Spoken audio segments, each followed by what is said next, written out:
जब हौसला बना लो ऊंची उड़ान का, फिर फिजूल है कद देखना आसमान का।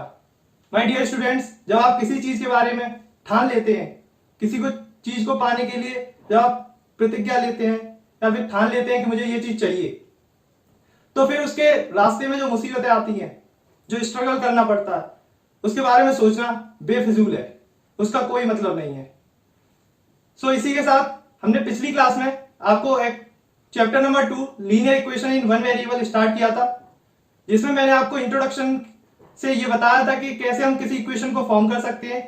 उसमें मैंने आपको कुछ ट्रिक्स भी बताई थी जिसकी हेल्प से आप इजीली फाइंड कर सकते हैं। रूल बताया था मैंने आपको कि आप इजीली कैसे एलएचएस से आरएचएस में कैसे साइन चेंज करते हैं, वो सब मैं आपको कल की वीडियो में बता चुका हूं। अगर आपने कल की वीडियो नहीं देखी है तो आप चैनल पर जाकर वॉच कर सकते हैं। आज की क्लास का हमारा टॉपिक है जो हमने कल एक्सरसाइज 2.1 स्टार्ट की थी, उसमें हम क्वेश्चन नंबर 1 और 2 मैं सॉल्व करा चुका था आप सबको, और क्वेश्चन नंबर 3 मैंने आपको होमवर्क के लिए दिया था।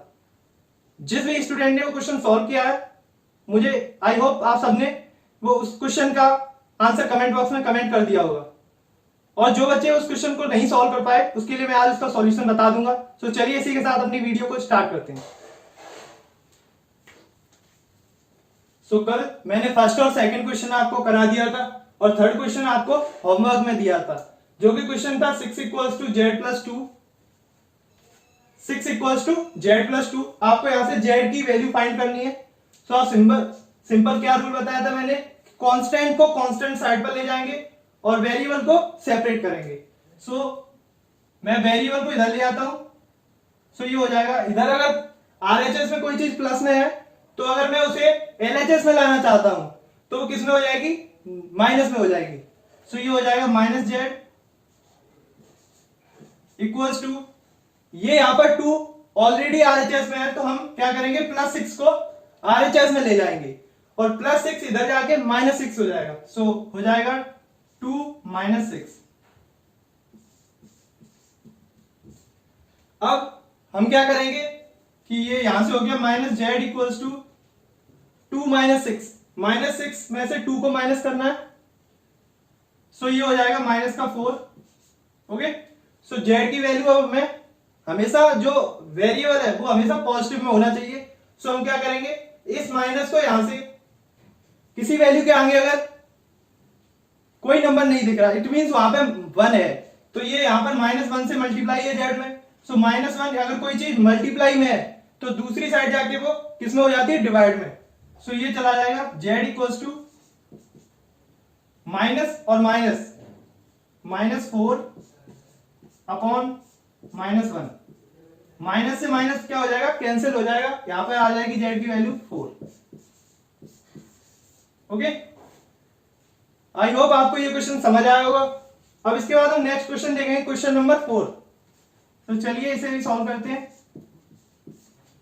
क्वेश्चन है 3/7 + x = 17/7।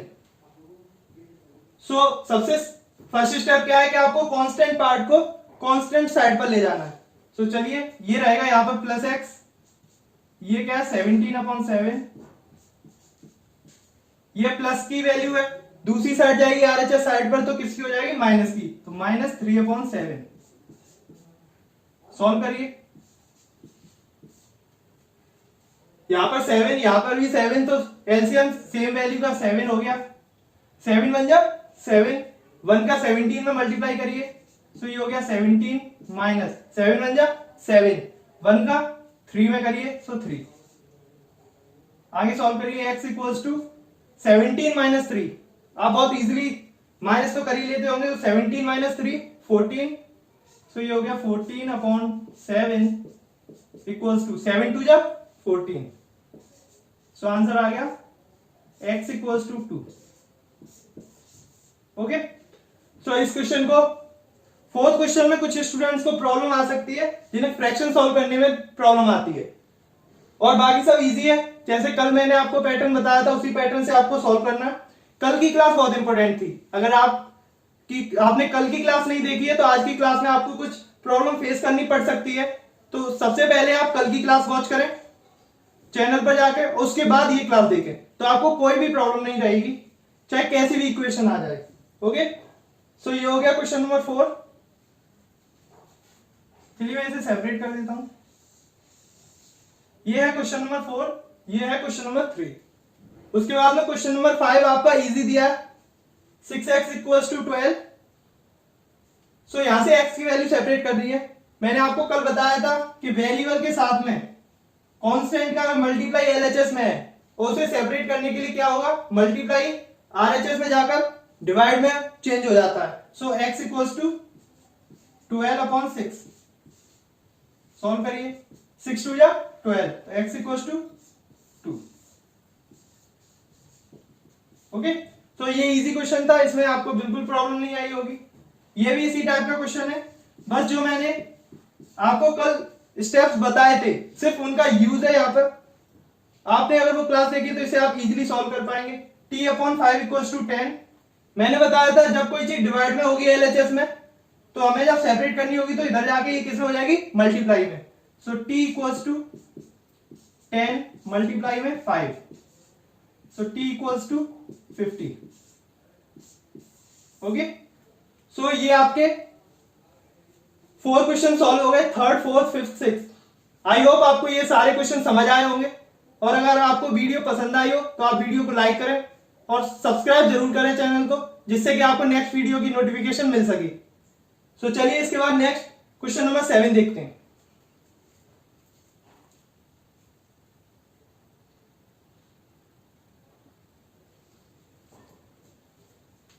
सो चलिए आप कुछ नेक्स्ट क्वेश्चन नंबर 7 सॉल्व करते हैं।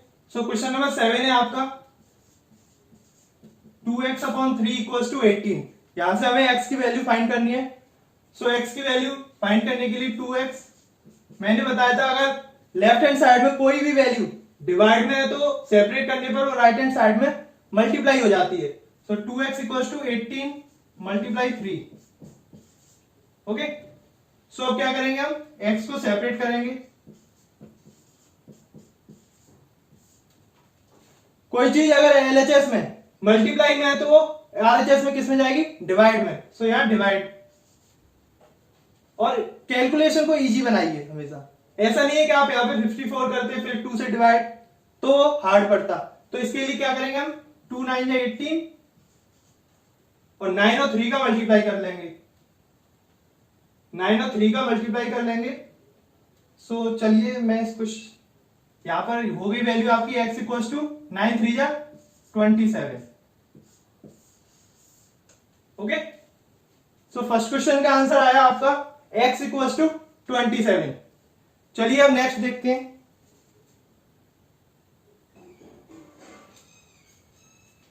तो चलिए हमने ये क्वेश्चन सॉल्व किया था। सो यहां से x की वैल्यू कितनी निकलेगी, 2 9 जा 18 और 9 3 जा 27। सो x की वैल्यू आई आपकी 27।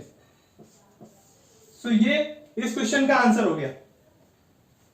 इजी था, बस वो आपको क्या करना है कि जो मैंने कल क्लास ली वो आपकी पूरे चैप्टर में काम आएगी, उसे अच्छे से देखना। तो चलिए नेक्स्ट क्वेश्चन देखते हैं, क्वेश्चन नंबर 8। क्वेश्चन नंबर 8 है 1.6 इक्वल्स टू y अपॉन 1.5। हमें क्या करना है, यहां से y को सेपरेट करना है। ओके, तो चलिए y सेपरेट कैसे करेंगे, ये वैल्यू दी है, किसमें दी है, डिवाइड में दी है, वो भी राइट हैंड साइड पर। तो इसे हम कांस्टेंट साइड पर ले जाएंगे जिधर कांस्टेंट टर्म है। सो डिवाइड वाली वैल्यू इधर आगे किस में हो जाएगी, मल्टीप्लाई में। सो ये हो गया 1.6 multiply 1.5 equals to y। Okay, इसे सॉल्व करिए। इसका आपको डिवाइड देना है, वो सॉरी मल्टीप्लाई करना है, मल्टीप्लाई। आप इजीली इसे मल्टीप्लाई तो कर ही लेते होंगे, मैं इसे डायरेक्ट कर देता हूं। 15 6 जा 90, 9 कैरी, 15 1 जा 15, 15 और 9, 15 और 9 24। ओके, अब ये पॉइंट आप पॉइंट वाले मल्टीप्लाई कर लेते होंगे, तो इसमें 1 और 2 डिजिट बाद पॉइंट लगेगा। तो लगाइए, आंसर आया 2.40 इक्वल्स टू y। तो इसे हम ऐसे लिख सकते हैं y इक्वल्स टू 2.40। ओके, सो ये हो गया ये क्वेश्चन सॉल्व। ये भी इजी था, बस आपको वो स्टेप्स याद होने चाहिए। चलिए इसके बाद नेक्स्ट क्वेश्चन देखते हैं। Question number 9। So question number 9 को सॉल्व करिए। क्वेश्चन नंबर 9 तो स्टैंडर्ड फॉर्म में पहले से ही दिया है। इन सब में क्या था, ये स्टैंडर्ड फॉर्म में नहीं थे तो हमें अरेंज करना पड़ा इधर से उधर। ये पहले से स्टैंडर्ड फॉर्म में, इसे आप इजीली सॉल्व कर पाएंगे। 7x minus 9 equals to 16। सो हमें यहां से x की वैल्यू फाइंड करनी है। तो चलिए सेपरेट करिए। 7x equals to 16 plus 9। कोई चीज अगर एलएचएस में, मैंने आपको बताया है कि माइनस में होगी वैल्यू तो उधर जाके प्लस हो जाती है। सो ये हो गया 7x इक्वल्स टू 16 और 9, 16 और 9 होता है 25, और x की वैल्यू सेपरेट हो गई, कितनी आई 25/7। ये 7 इधर मल्टीप्लाई में था, राइट हैंड साइड पर ले जाएंगे तो डिवाइड में पहुंच जाएगा। सो चलिए ये 3 क्वेश्चन आपके सॉल्व हुए, 7, 8 और 9। इसके बाद में आपके इस एक्सरसाइज के 3 क्वेश्चन और बचते हैं, 10, 11, 12, वो भी मैं आपको सॉल्व करा देता हूं। चलिए इसके बाद क्वेश्चन नंबर 10 देखते हैं।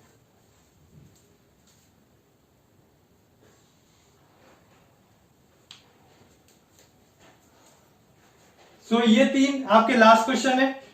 इन्हें सॉल्व करने के बाद हमारी एक्सरसाइज 2.1 कंप्लीट हो जाएगी क्लास 8 मैथ की।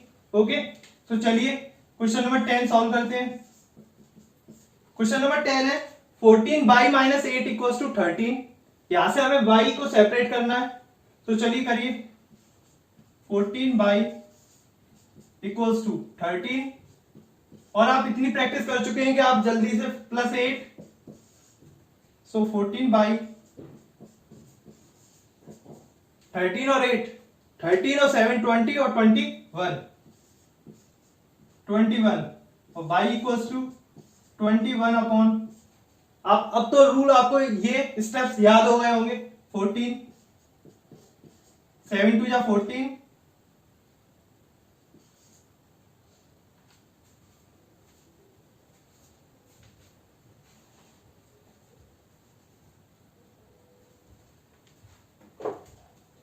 7 2 जा 14 और 7 3 जा 21।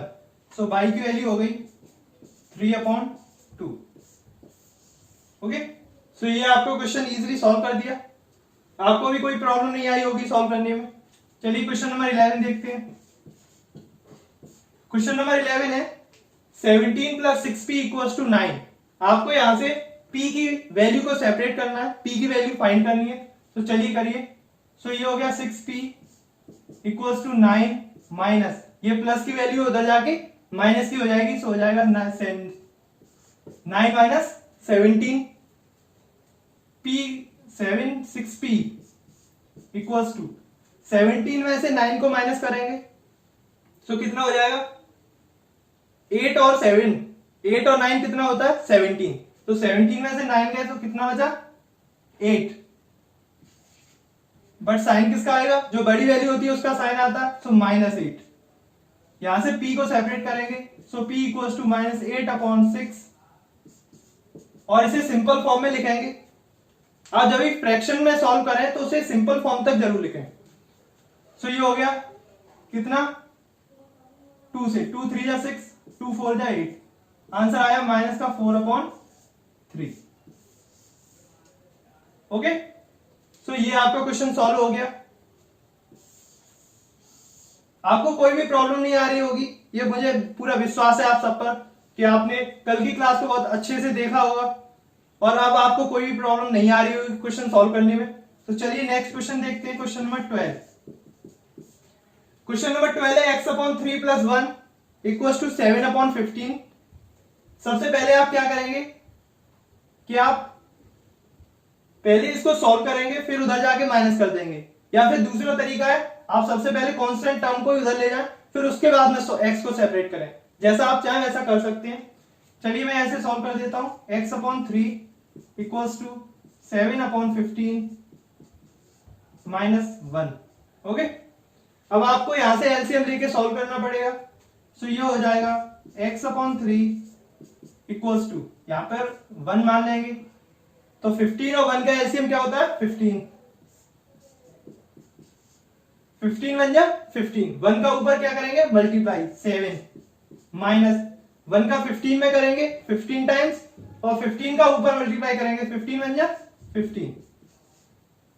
अब इसे सॉल्व करिए। x अपॉन 3 इक्वल्स टू 15 में से 7 माइनस करेंगे तो क्या बचेगा 8, लेकिन साइन किसका आएगा माइनस का, क्योंकि बड़ी वैल्यू किसकी है माइनस की, तो माइनस का 8 अपॉन 15। अब यहां से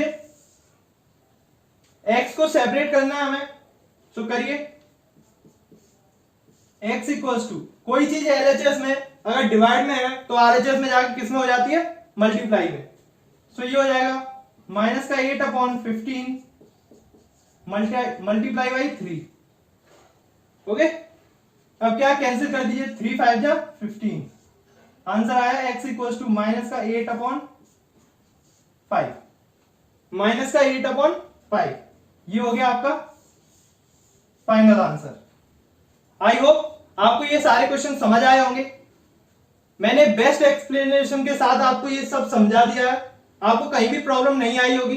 फिर भी अगर कोई डाउट बचता है तो आप कमेंट बॉक्स में कमेंट करें, मैं उसका जरूर आंसर करूंगा।